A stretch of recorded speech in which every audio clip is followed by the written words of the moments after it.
The Billionaire'S MOM forced the black woman to sign a prenup before marrying her son. Her comeback shocked everyone. Simone thought she was going to dinner with her boyfriend's mother. What she got instead was a leather-bound contract and a check for $500,000. "Sign this prenup," Victoria Sterling said, sliding the papers across the table at Chicago's most expensive restaurant. "Or walk away from my son forever." The amount was written in elegant script, $500,000. Just for signing. Just to know her place. Simone stared at the number that could save her family's house, pay for her mother's medical bills, and erase every student loan she'd worked 3 jobs to manage. All she had to do was agree that her love wasn't worth a real claim to the Sterling fortune. But Victoria Sterling had made one crucial mistake.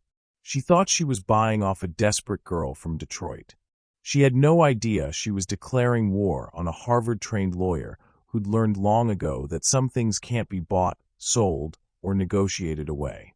The prenup was just the beginning. Before we get deep into the story, please let me know in the comment where you are watching from. Hit subscribe if you are hooked, and get ready to enjoy the story. Tomorrow, I have another beautiful story to share with you, and I do not want you to miss it for anything. Now let's get into the story. The coffee had gone cold an hour ago, but Simone Washington kept her fingers wrapped around the ceramic mug anyway, drawing what little warmth remained from its smooth surface. Her law office on the 32nd floor of downtown Chicago's prestigious Willis Tower buzzed with the quiet energy of Saturday morning overtime, but she barely noticed the city sprawling beneath her floor-to-ceiling windows. The merger documents for Henderson and Associates demanded her full attention, each clause a small victory in her climb toward senior partner. At 28, Simone had already earned more courtroom victories than lawyers twice her age. Her tailored navy blazer hung precisely on her chair's back, sleeves rolled up to reveal elegant brown forearms that moved with practiced efficiency across legal briefs. She'd learned early that in corporate law, presentation mattered as much as precedent. Every detail of her appearance spoke fluency and power, from her natural hair styled in a sleek low bun to the understated gold jewelry that whispered success rather than shouting it. Her phone buzzed against the mahogany desk. Jonathan's name lit up the screen, accompanied by a photo of him laughing at something she'd said during their picnic in Grant Park last month. 6 months of dating, and he still made her stomach flutter like a teenager. "Working again?" His voice carried that familiar note of playful disapproval. "Says the man who spent Thursday night in Beijing via video conference," Simone replied, leaning back in her leather chair. "Besides, some of us don't have trust funds to fall back on." Ouch. Jonathan's chuckle was warm, genuine. "Fair point. But I was calling to remind you about dinner tomorrow. My mother finally agreed to meet you." Simone's pen stilled against the contract. 6 months, and Victoria Sterling had managed to avoid every invitation, every carefully planned encounter. Jonathan's explanations always sounded reasonable. His mother was traveling, hosting charity events, recovering from her latest cosmetic procedure. But Simone knew avoidance when she saw it. "She's really ready?" Simone asked, hating how uncertain she sounded. She insisted on Le Bernardine. 8 o'clock. "And Simone," Jonathan's voice softened, "she's going to love you. How could she not?" Across town, in a penthouse that commanded views of Lake Michigan like a conquered territory, Victoria Sterling stood before her bathroom mirror applying La Prairie concealer with surgical precision. At 55, she'd spent more on maintaining her appearance than most people earned in a lifetime, and it showed in every carefully preserved line of her patrician features. The Sterling fortune had been built on old Chicago money, steel, railroads, and real estate that stretched back 4 generations. Victoria had married into it, elevated it, and now guarded it with the fierce protection of a mother lioness. She'd already survived one threat to the family legacy when Jonathan's father had his unfortunate midlife crisis with his secretary. That had cost her $20 million in the divorce settlement, but she'd emerged stronger, more calculating. Now her only son wanted to bring home a lawyer. A public defender turned corporate associate. A woman who thought love was enough to bridge the gap between their worlds. Victoria had done her research, of course. Simone Washington, daughter of a Detroit auto worker and a school principal. Full scholarship to Northwestern, then Harvard Law.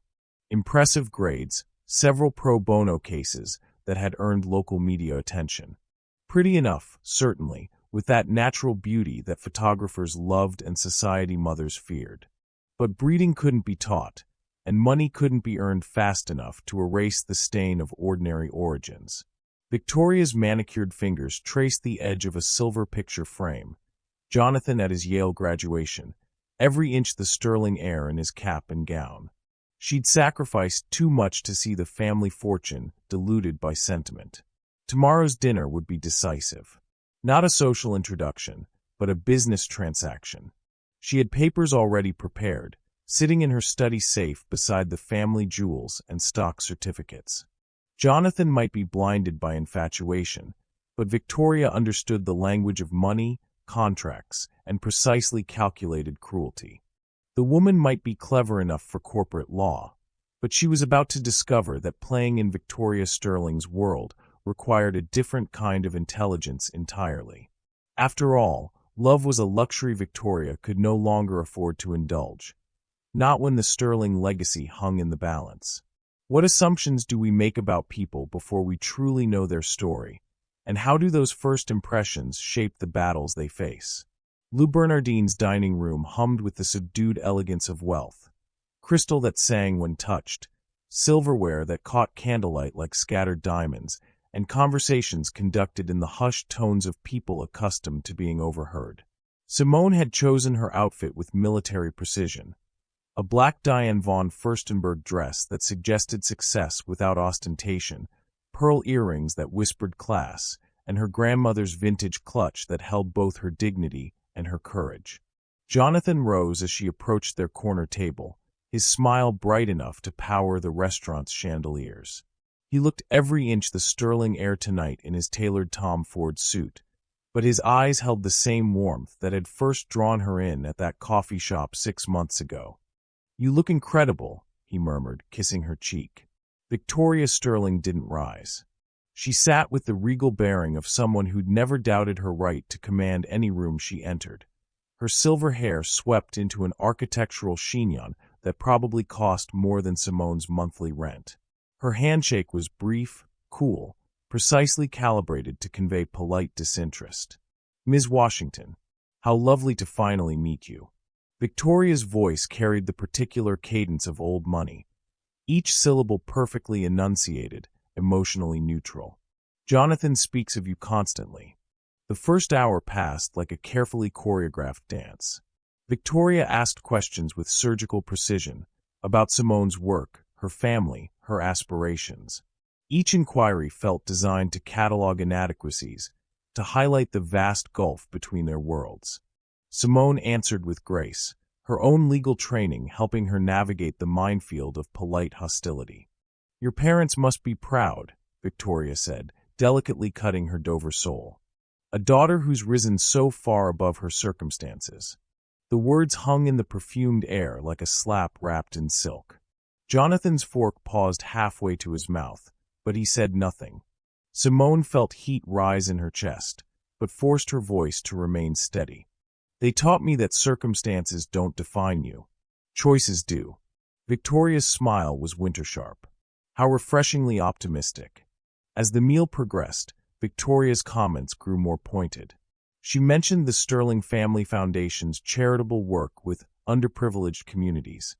Looking directly at Simone, she discussed the importance of breeding in bloodlines, ostensibly about the racehorses they owned. Each barb was delivered with such practiced elegance that calling it out would seem paranoid, oversensitive.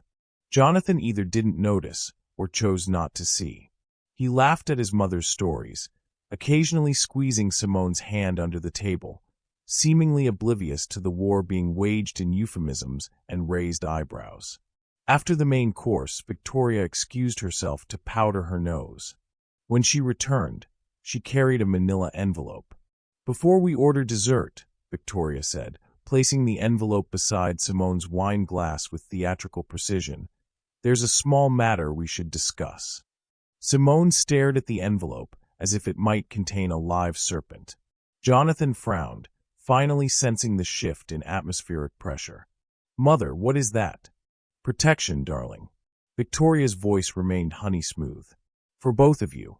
Marriage is such a leap of faith, especially between people from such different backgrounds." Simone's fingers trembled as she opened the envelope. The prenuptial agreement was bound in leather like a legal execution warrant. The terms swam before her eyes. Severe limitations on any financial claim, ironclad protection of sterling assets, clauses that essentially reduced her to a temporary visitor in her own potential marriage. But it was the amount that stopped her breathing entirely. $500,000. Not if the marriage failed. $500,000 simply for signing the document. Blood money. Payment for knowing her place. The restaurant continued its elegant symphony around them. Clinking glasses, muted laughter, the gentle scrape of silverware against china. But at their table, silence stretched like a chasm. "You want to pay me," Simone said, her voice barely above a whisper, "to sign away any claim to what might be mine by right of marriage." "I want to ensure everyone understands the arrangement," Victoria replied smoothly. "Clarity prevents so much unpleasantness later." Jonathan's face had gone pale. "Mother, this is business, darling. Nothing more." Victoria's eyes never left Simone's face. "I assume Ms. Washington understands business." Simone looked at the papers again, at the careful legal language designed to humiliate while protecting.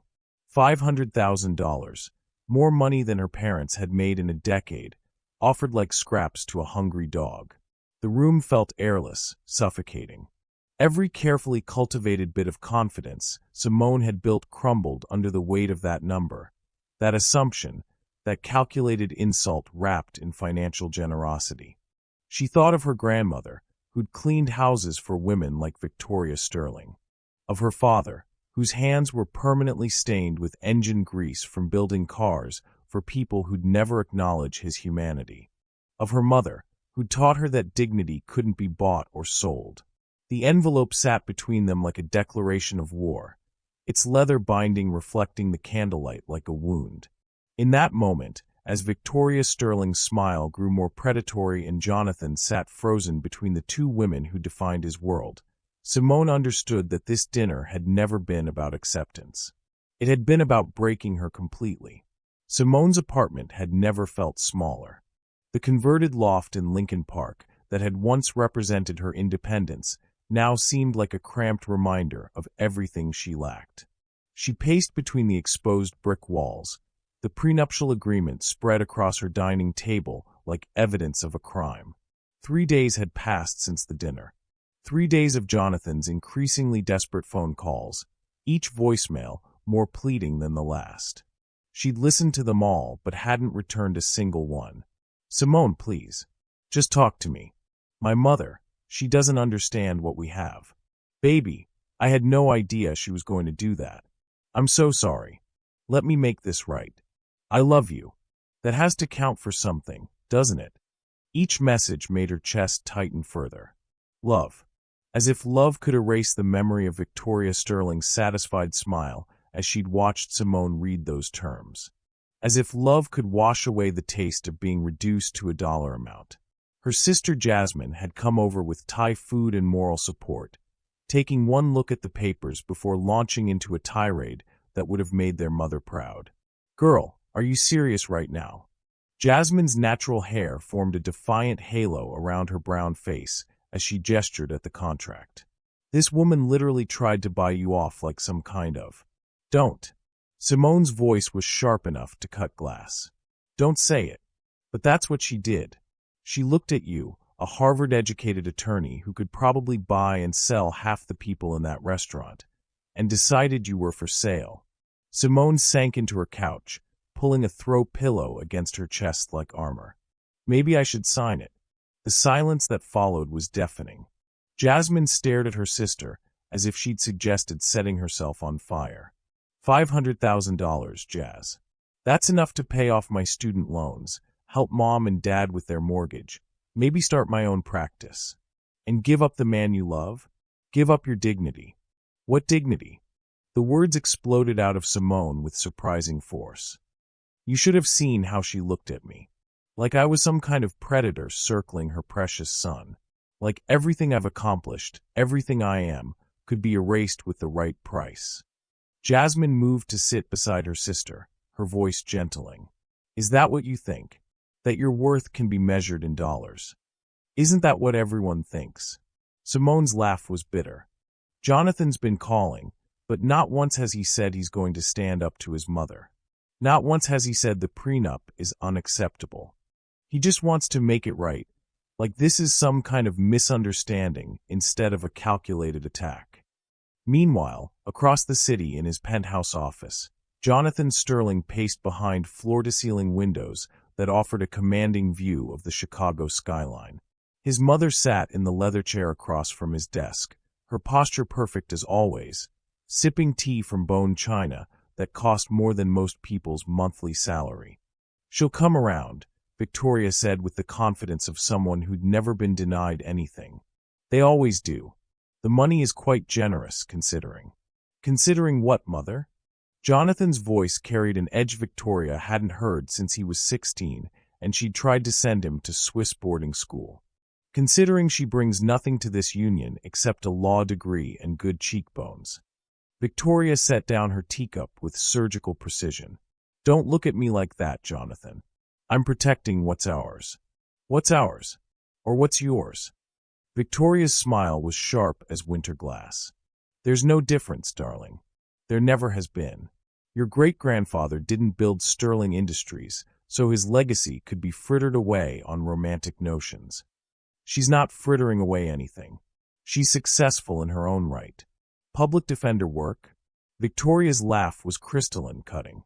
Pro bono cases for drug dealers and gang members? That's not success, Jonathan. That's social work with a law degree. Jonathan felt heat rise in his chest, but the words stuck in his throat. He'd been raised to respect his mother's opinion, to value her counsel. The idea of openly defying her felt like stepping off a cliff into empty air. The prenup protects both of you, Victoria continued, sensing his hesitation like a predator scenting weakness. If she truly loves you, she'll sign it. If she doesn't, Victoria shrugged with practiced elegance. Better to know now than after a costly divorce. Back in her apartment, Simone stared at the contract until the words blurred together. Section after section of legal language designed to ensure she remained an outsider in her own marriage. Clauses that treated love like a business transaction and her presence like a temporary inconvenience. The money sat there like a taunt. $500,000 to disappear gracefully, to know her place, to accept that some dreams were too expensive for people like her. Her phone buzzed again. Jonathan. Again. This time, she answered. Simone, thank God. I've been going crazy. I'm thinking about signing it. The silence stretched between them like a canyon. When Jonathan finally spoke, his voice sounded hollow. You don't mean that. Don't I? Maybe your mother is right. Maybe this is business, and I should treat it like business. This is about love. Our love. No, Simone said, her voice steady for the first time in days. This is about knowing when you're beaten. The prenup lay open on her table, waiting for her signature like a surrender document. Outside her window, Chicago glittered with promise and possibility, but inside her apartment, defeat tasted like ashes. The emergency call came at 2 in the morning. Simone's phone buzzed against her nightstand, jolting her from the first decent sleep she'd managed in a week. Jonathan's name flashed on the screen, and for a moment she considered letting it go to voicemail like all the others. But something about the hour made her answer. Simone. His voice was raw, barely controlled. I need you. She was fully awake now, sitting up in her bed. What's wrong? It's my father. Heart attack. Northwestern Memorial. I'm in the ER waiting room and His voice cracked. I can't do this alone. Despite everything, the prenup, the humiliation, the week of silence, Simone found herself reaching for her clothes before she'd consciously decided to go. I'll be right there. The hospital corridors smelled of disinfectant and desperation. Simone found Jonathan in the cardiac intensive care waiting room, slumped in an uncomfortable plastic chair that made him look younger than his 30 years. His usually perfect hair was disheveled, his shirt wrinkled, his hands shaking as he gripped a cold cup of coffee. When he saw her, something in his composure cracked completely. He collapsed at his apartment, Jonathan said as she sat beside him. His girlfriend called 911. Triple bypass surgery. They don't know if. He couldn't finish the sentence. Simone's training kicked in, the calm professionalism that had served her through countless client crises. She placed her hand over his, steadying the tremor in his fingers. What did the doctors say? Successful surgery, but the next 24 hours are critical. Jonathan's laugh was hollow. Funny thing is, I haven't spoken to him in 3 months. Not since he moved out of the penthouse to play house with his 25-year-old yoga instructor. They sat in silence, watching the controlled chaos of the ICU through reinforced glass windows. Nurses moved with practiced efficiency between rooms full of people clinging to life by threads of medicine and hope. "Thank you for coming," Jonathan said quietly. "After everything my mother did, I wouldn't have blamed you if you'd hung up." Simone studied his profile. The strong jaw that was pure sterling genetics, the tired eyes that held genuine pain. "Your father is fighting for his life. This isn't about your mother, isn't it?" Jonathan turned to face her fully. "She's been calling every 30 minutes since I got here. I want to know if I've heard from you, if you've made a decision about the prenup. Even now, with Dad hooked up to machines, she's thinking about damage control." A new voice cut through their conversation like a blade through silk. "Jonathan, darling, I came as soon as I heard." Victoria Sterling swept into the waiting room like a winter storm, her emergency outfit, Chanel suit, understated jewelry, perfectly applied makeup despite the hour, somehow more intimidating than her formal dinner attire had been. Her eyes found Simone immediately, surprise flickering across her features before settling into a cold assessment. "Ms. Washington." How unexpected. The waiting room suddenly felt smaller, the air thicker. Jonathan stood to embrace his mother, but his movement was stiff, formal. "Any word from the surgeons?" Victoria asked, settling into the chair across from them with practiced grace. "Recovery is going well. We should be able to see him in a few hours." Victoria nodded, then turned her attention to Simone with laser focus. "I assume you've had time to consider our conversation." The audacity took Simone's breath away. Here, in a hospital waiting room, with Jonathan's father fighting for his life 3 rooms away, Victoria Sterling was conducting business. "Mother," Jonathan's voice held a warning note. "This isn't the time. There's never a convenient time for difficult conversations, darling." Victoria's smile was arctic. "But life has a way of clarifying priorities, doesn't it? Family, legacy, what really matters." Simone felt the familiar heat rise in her chest, but before she could respond, a commotion erupted near the ICU entrance. A young woman with platinum blonde hair and tear-streaked makeup was arguing with a security guard. "That's his son, Jonathan Sterling. Tell him Brittany is here. Tell him Richard's girlfriend is here." All 3 of them turned to watch the scene unfold. The girlfriend, barely older than a college student, wearing designer clothes that screamed new money, was clearly in distress. "She's been here all night," a nurse explained as she approached their group. "Refuses to leave, but she's not in the immediate family." Jonathan looked torn, glancing between his mother's obvious disapproval and the young woman's genuine anguish. Victoria's expression could have frozen fire. "Absolutely not," Victoria said, her voice low but venomous. "That gold-digging little tramp has no place here." The words hung in the sterile air like a toxin. Simone watched Brittany crying in the hallway, saw herself reflected in the girl's desperate need for acceptance, her obvious love dismissed as opportunism. "She loves him," Simone said quietly. "She loves his money," Victoria shot back. "How can you be so sure?" The question came out sharper than Simone intended. "How do you always know what's in someone else's heart?" Victoria's eyes narrowed. "Experience, dear. I've seen enough fortune hunters to recognize the breed." Jonathan stood abruptly, walking toward the windows that overlooked the city. Dawn was breaking over Chicago, painting the sky in soft pinks and golds that seemed obscene in the face of the night's trauma. "Maybe," he said without turning around, "we should focus on Dad surviving before we decide who deserves to be here." But Simone could see Victoria's wheels turning, and could practically hear the calculations clicking into place. 2 threats to sterling family purity in one night. 2 women who needed to be managed, contained, eliminated. The waiting room had become a battlefield, and they were all trapped there until Richard Sterling decided whether to live or die. At dawn, Richard Sterling was stable enough for visitors. One at a time, the nurse explained, and only immediate family. Victoria swept into the ICU first, emerging 20 minutes later with the satisfied expression of someone who'd accomplished necessary business. Jonathan followed, returning hollow-eyed and shaken. Neither of them acknowledged Brittany, who'd been crying silently in the corner for hours. "I'm going to get coffee," Jonathan announced to no one in particular. Real coffee, not hospital swill. Victoria remained seated, her posture regal even in the uncomfortable waiting room chairs. After Jonathan disappeared around the corner, she turned to Simone with calculating eyes. "Walk with me, Ms. Washington." It wasn't a request. Victoria stood and moved toward the elevators, clearly expecting to be followed. Against her better judgment, Simone complied. They rode to the hospital's rooftop garden in silence. The morning air was crisp, Chicago's skyline painted gold by the rising sun.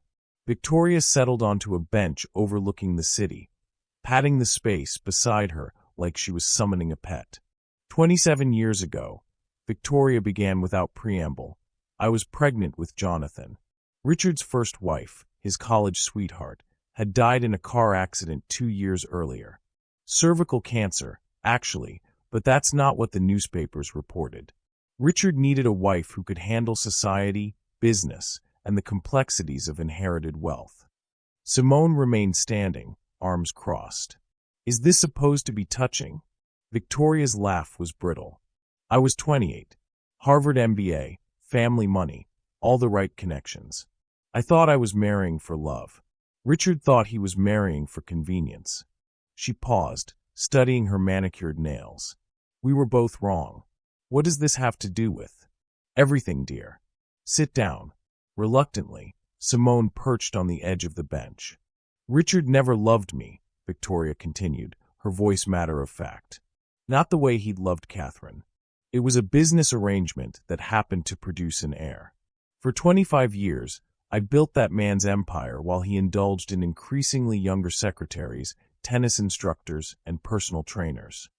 The confession hung in the morning air like frost. Simone found herself studying Victoria's profile, seeing past the careful makeup to the hardness underneath. "The divorce cost me everything I'd helped build," Victoria said. "Oh, I received $20 million, pocket change compared to what I'd contributed. Richard kept the houses, the art collection, the business interests I'd cultivated. All because I'd never demanded proper legal protection." Understanding dawned slowly, coldly. "So now you make sure other women don't make the same mistake." "I make sure the sterling fortune stays where it belongs." Victoria turned to face Simone directly. "With sterlings. Jonathan isn't your blood." Victoria's smile was sharp enough to cut diamond. "No, but he carries Richard's name, and he's all I have left." They sat in silence, watching the city wake up below them. Finally, Simone spoke. "You don't know anything about me, about what I want or who I am." "I know enough." Victoria's voice hardened. "I know you grew up in Detroit. Father worked at Ford for 37 years before the plant closed. Mother taught elementary school until budget cuts eliminated her position. I know you paid for law school with a combination of scholarships, loans, and waitressing jobs. I know you send money home every month." Each fact landed like a small slap. Victoria had done her homework. "I also know," Victoria continued, "that you're smart enough to understand what $500,000 could mean for your family. Your father's been out of work for 8 months. Your mother's diabetes medication costs $400 a month even with insurance. Simone's hands clenched into fists. How dare you? I dare because I've been where you are. Victoria stood, smoothing her skirt with practiced efficiency, believing love conquers all. Thinking good intentions and legal degrees are enough to bridge the gap between worlds. I'm offering you what no one offered me, a choice. The choice to sell my dignity. The choice to be practical. Victoria's voice was ice-cold now. Sign the prenup. Take the money. Save your family's house. Pay off your loans. Start fresh.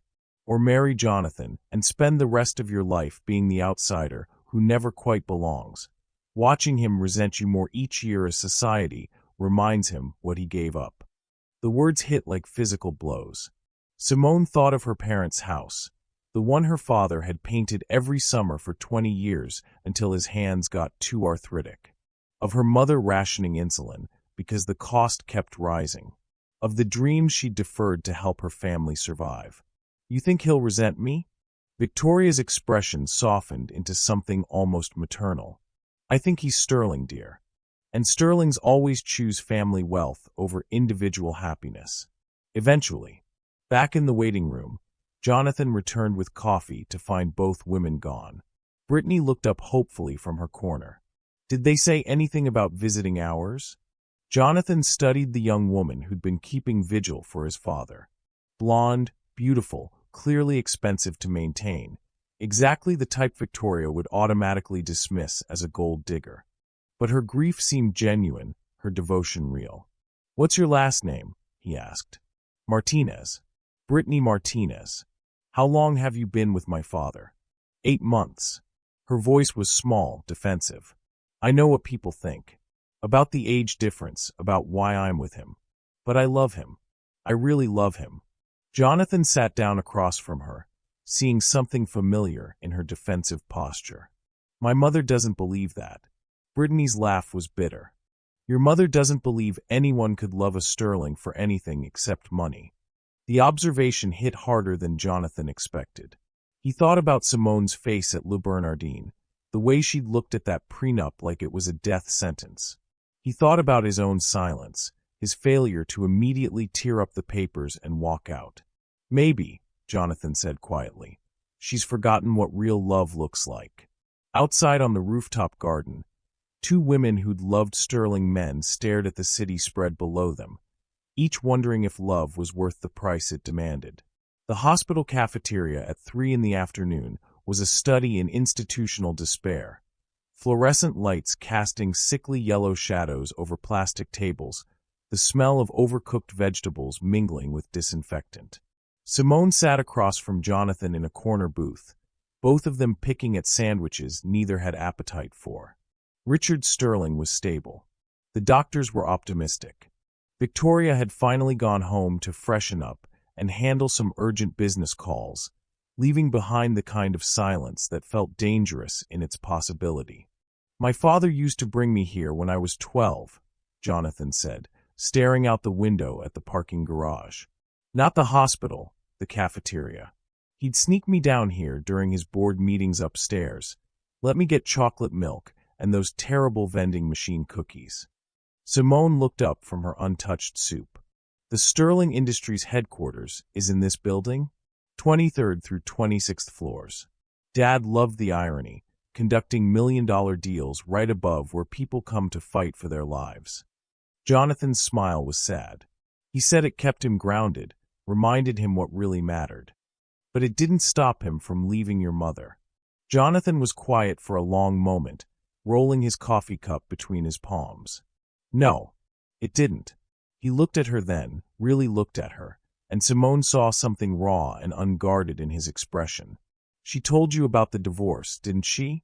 About what she lost. She told me she was trying to protect me from making the same mistakes. Is that what she called it? Jonathan's laugh was bitter. Protection. Simone set down her spoon, the metallic clink echoing in the empty space around them. Tell me about Catherine. My father's first wife? I never knew her. She died when I was a baby. But you know about her. Jonathan nodded slowly. Dad used to talk about her when he'd had too much wine. How she laughed. How she could make him forget about everything else just by walking into a room. How she didn't care about money or status or any of it. She just loved him. The way you think I love you? The question hung between them like a bridge. Neither was sure they should cross. Jonathan reached across the table, covering her hand with his. The way I know you love me, he said quietly. The way I love you. Simone felt tears prick her eyes. Your mother thinks that's not enough. My mother built her entire life around the idea that love isn't enough. Maybe she's right. Maybe love without security is just beautiful stupidity. Jonathan's thumb traced across her knuckles. But maybe she's wrong, too. They sat in comfortable silence for a while, watching hospital staff move through their shifts with practiced efficiency. Finally, Simone spoke. My grandmother cleaned houses, she said. Rich white women's houses. She worked for this family in Grosse Pointe for 30 years. Watched their kids grow up, knew all their secrets, practically raised their children while their parents were at country club functions. Jonathan listened without interrupting, sensing the importance of what she was sharing. When the old woman died, Grandma went to the funeral. She'd loved that family, thought of them as hers in some way. But at the service, they seated her in the back with the other help. Not with family. Not even with friends. Just staff. Simone's voice grew quiet. She came home that day and told me something I've never forgotten. She said, Baby, love without respect is just a pretty word. And respect without equality is just good manners. Jonathan squeezed her hand. What does that mean for us? I don't know, Simone admitted. I love you. God help me, I really do. But loving you means accepting that your family will never see me as anything more than an interloper.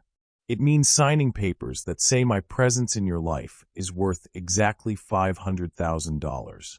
It means more than that. Does it? Simone pulled her hand free, but gently.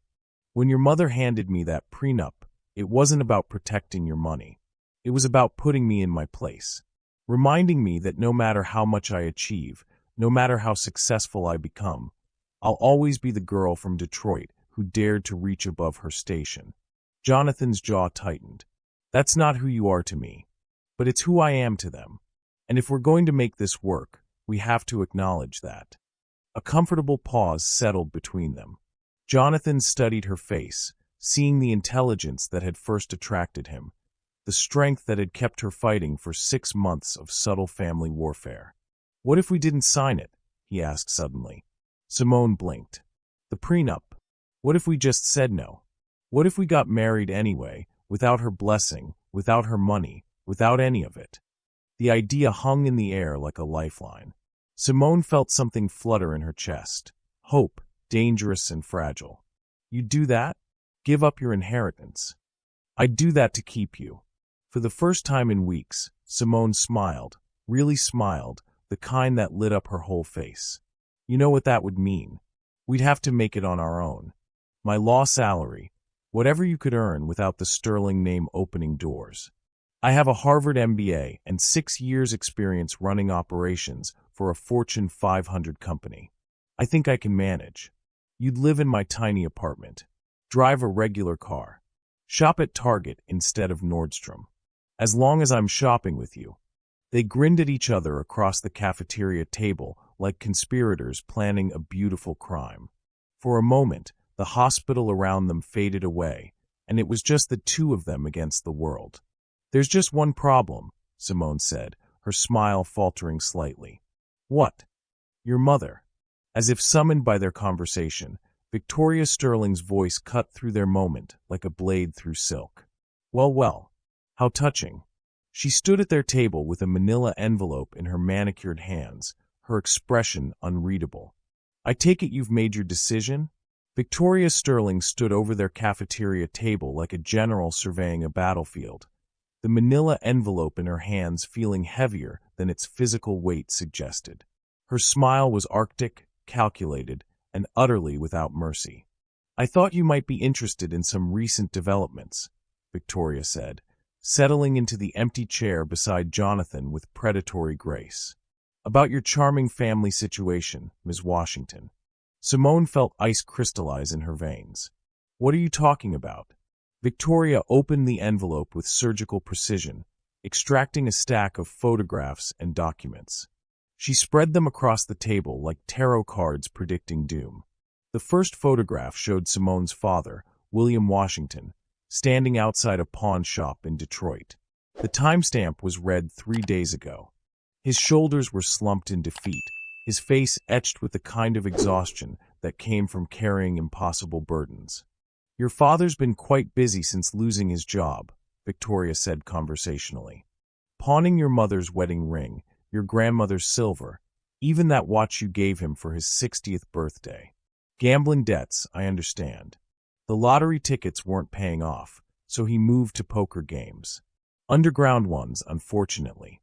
Simone's hands trembled as she reached for the photographs. Each image was a knife to her heart, her proud, hard-working father reduced to desperate measures she never could have imagined. "That's impossible," she whispered. "My father doesn't gamble. Desperate men do desperate things, dear." Victoria's voice was honey over poison. "Especially when their unemployment benefits run out and the mortgage company starts foreclosure proceedings." The next document was a notice of default on her parents' house.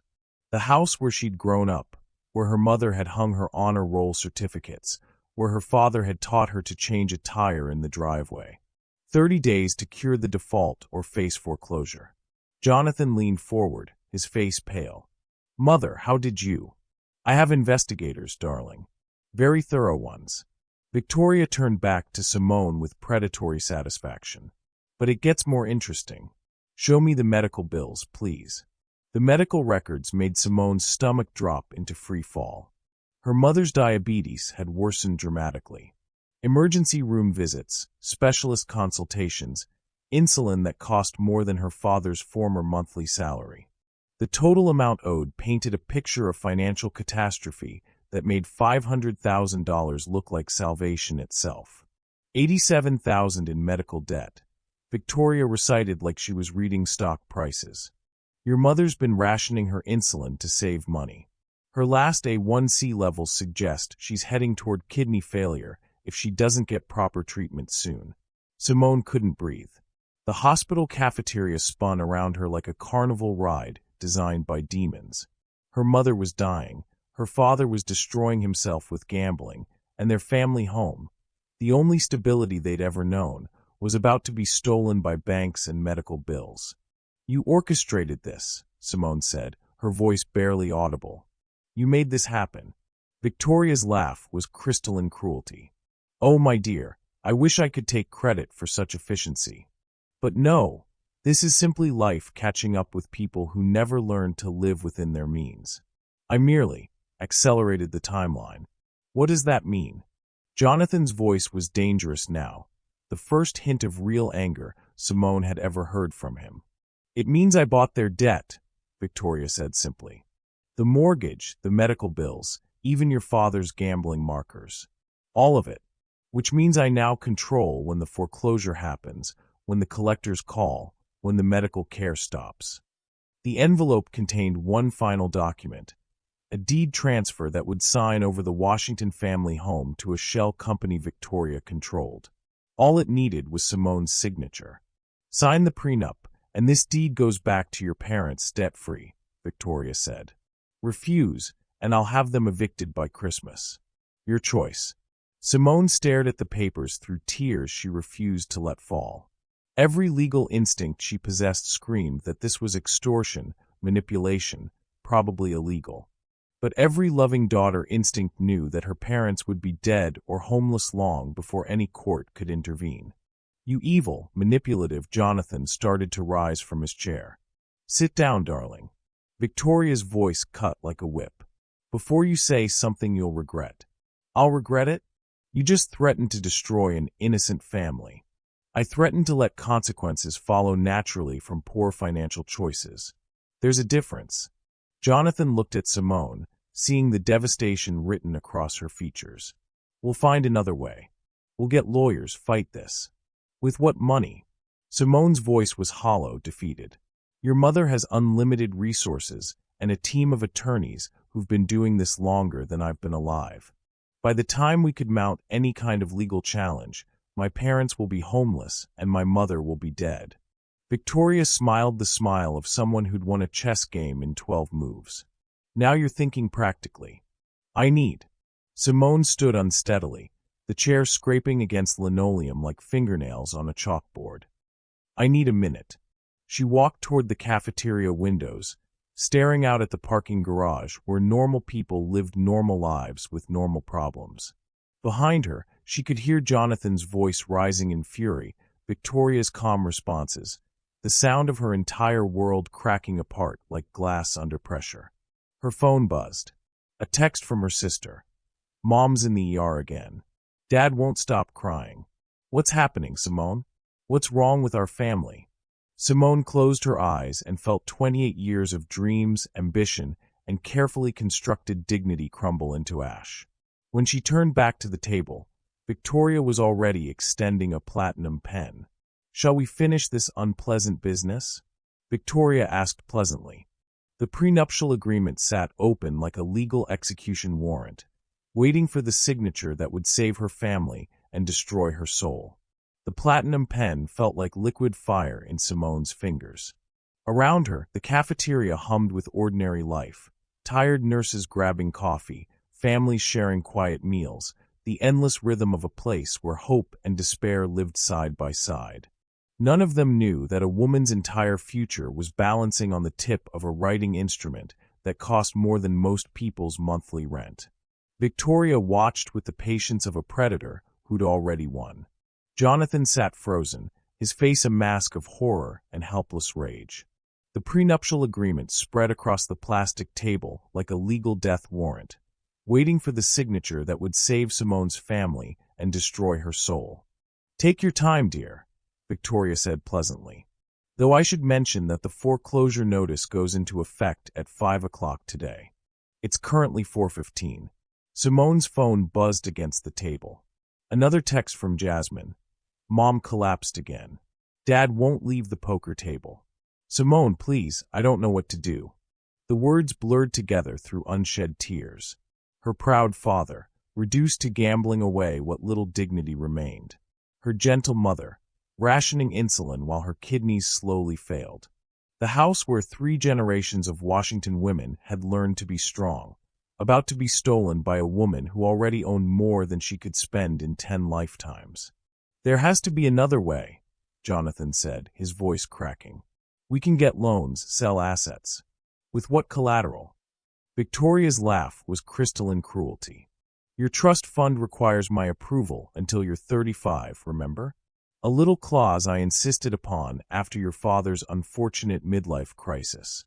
Jonathan's face went white. You planned this. All of it. I planned for every contingency, Victoria corrected. It's what separates successful people from sentimental ones. Simone stared at the contract, her legal training automatically parsing the clauses even as her heart shattered. Comprehensive financial separation, limited spousal support, ironclad protection of sterling assets. And underneath it all, the quiet humiliation of $500,000, payment for knowing her place. If I sign this, Simone said quietly, what happens to us? You marry my son, Victoria replied smoothly. You attend the appropriate social functions, smile for photographers, and produce beautiful grandchildren who will carry sterling DNA into the next generation. In exchange, your family lives comfortably, your mother receives the best medical care, and you never have to worry about money again. And love. Victoria's smile was sharp as winter glass. Love is a luxury for people who can afford it, dear. You'll learn to find satisfaction in security. Jonathan reached across the table, covering Simone's free hand with both of his. Don't do this. Please. We'll find another way. What way?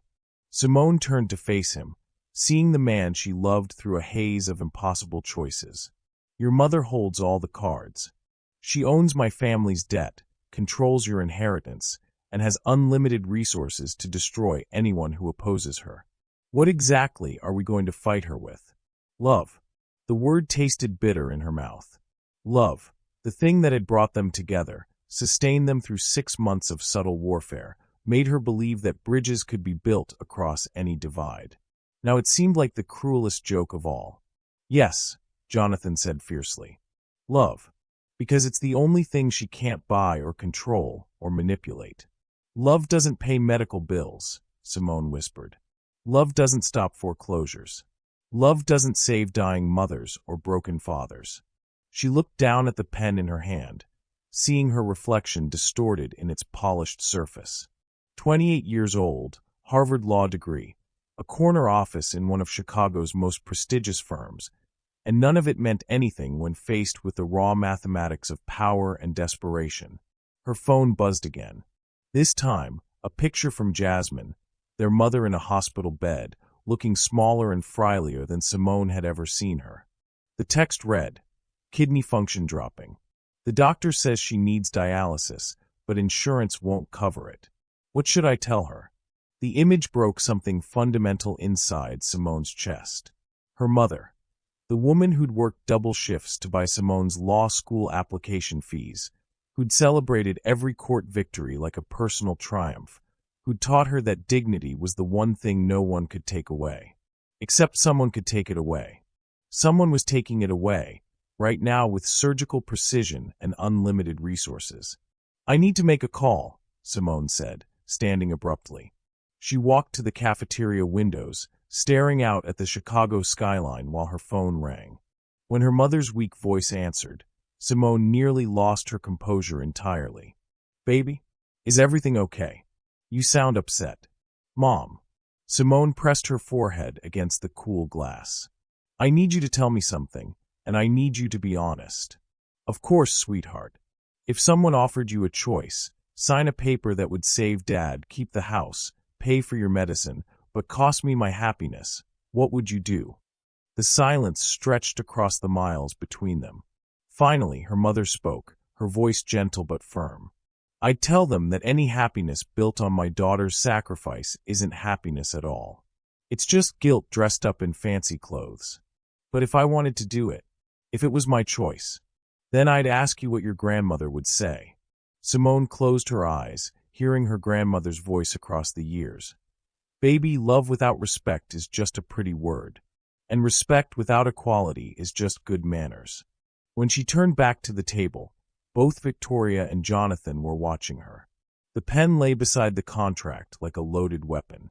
4:37 on her phone. 23 minutes to save her family or lose them forever. Simone walked back to the table and picked up the pen. But instead of signing the prenup, she looked directly into Victoria Sterling's cold eyes and spoke the words that would change everything. "No. When facing impossible choices, what ultimately guides us? Love, duty, pride, or something deeper? And how do we find the courage to choose authentically when everything we care about hangs in the balance?" The single word hung in the hospital cafeteria air like a bell that couldn't be unrung. "No." Victoria Sterling's perfectly composed mask slipped for the first time in 27 years, revealing something raw and shocked underneath. "I beg your pardon?" Simone set the platinum pen down with deliberate precision, her hand steady now despite everything crumbling around her. "I said no. I won't sign your prenup. I won't take your money. And I won't let you turn my love into a business transaction." "Your family will lose everything," Victoria said, her voice sharp with disbelief. "Maybe, but I won't lose myself." Jonathan stared at Simone with something approaching awe.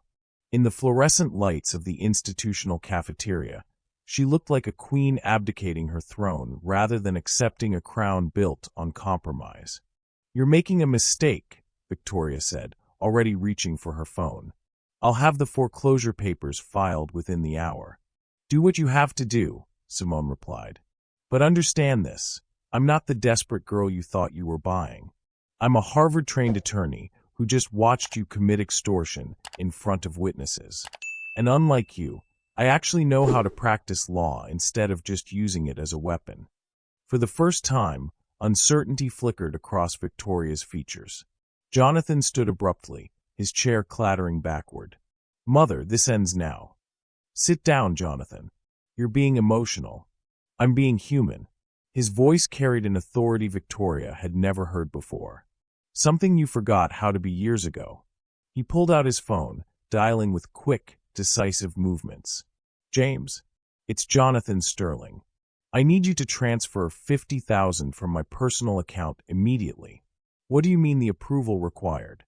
Since when? I see. Victoria's smile returned, cold and satisfied. Since I had your accounts frozen an hour ago, pending resolution of this unfortunate situation. Family protection, you understand. But Jonathan was already dialing another number. Brittany? It's Jonathan. Is my father awake? Good. I need to speak with him immediately. 20 minutes later, they stood in Richard Sterling's ICU room. Despite the tubes and monitors, despite the pallor of recent surgery, Richard Sterling's eyes were sharp and clear as Jonathan explained the situation. Simone watched the older man's face cycle through surprise, disgust, and finally, something that looked like recognition. Victoria, Richard said, his voice hoarse but firm. Get out. Richard, you don't understand. I understand perfectly. You've become everything I divorced you to escape. He turned to Jonathan. Son, call my attorney. Have him draft immediate transfers. Enough to cover the Washington family's debt, medical expenses, and mortgage. Full amount. Victoria's composure finally cracked completely. You can't do this. The prenup protects. The prenup protects my ex-wife from her own greed, Richard interrupted. It doesn't protect her from basic human decency, which apparently I failed to teach either of my families. $2 million should cover everything, he continued to Jonathan, plus interest and penalties. Consider it a wedding gift. Dad, I can't accept. You're not accepting. You're inheriting early. I should have done this years ago. Richard's eyes found Simone. Young lady, I apologize for my family's behavior. Some of us forgot that wealth is supposed to serve character, not replace it.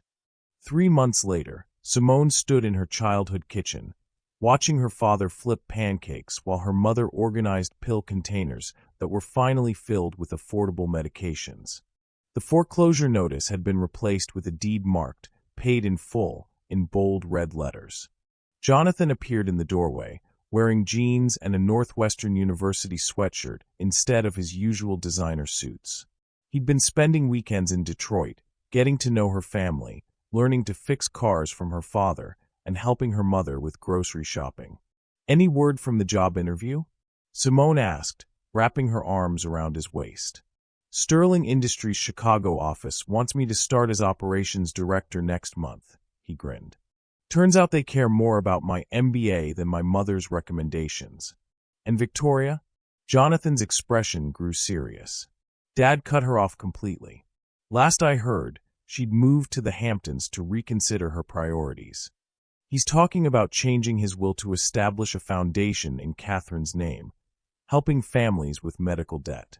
Simone's mother looked up from her pills, smiling the bright smile of someone no longer rationing hope along with insulin. Will you two stop planning your lives in my kitchen and go plan your wedding instead? The wedding took place 6 months later in Grant Park, where they'd had their first picnic. Small, simple, with Simone's law school friends mixing easily with Jonathan's college roommates and both their families. Richard Sterling walked Simone down the aisle while her father beamed from the front row, his hands finally steady now that the gambling debts were gone and his dignity restored. Brittany Martinez sat beside Richard, 8 months pregnant with what the tabloids had dubbed the Sterling heir nobody expected. She and Simone had become unlikely friends, bonding over shared experiences with Sterling family politics. There was no prenup. Jonathan had burned the original documents in Simone's fireplace, the leather binding crackling as it turned to ash.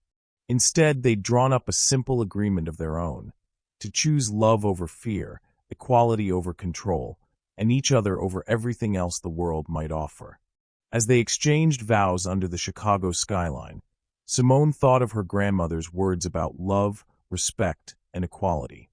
3 things that couldn't be bought, couldn't be negotiated, and couldn't be compromised away for any amount of money. The prenup had been designed to put her in her place. Instead, it had taught her exactly where she belonged, beside someone who saw her worth without needing contracts to define it. When Jonathan kissed her, the crowd erupted in cheers that echoed across the park.